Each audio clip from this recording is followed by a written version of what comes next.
Голем број земјоделци есенва ќе се соочат со проблемот на задолцната вегетација на оризовата култура, кој нема шанса да созрее до крајот на жетвената кампања.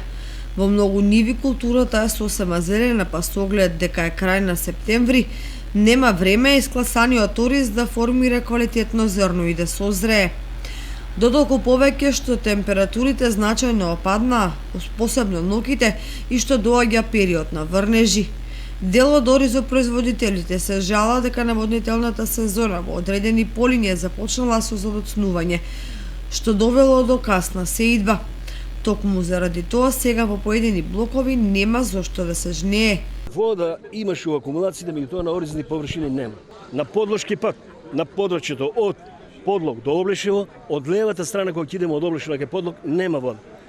Доле најстариот дел на полето, што го збораме, што ги фаќаме само протечните води, повторно немаме вода. И додека едни земјоделци се жалат поради зелениот ориз, други кои посеале сорти со покуса, вегетација и на време се задоволни од приносите и квалитетот на оризот, кој при луштењето дава рандаман од 55%. Останува да се види по која цена ќе се откупуваат арпата и белиот ориз, за да се види дали ќе се исполнат очекувањата на земјоделците од 25 до 50 денари за килограм.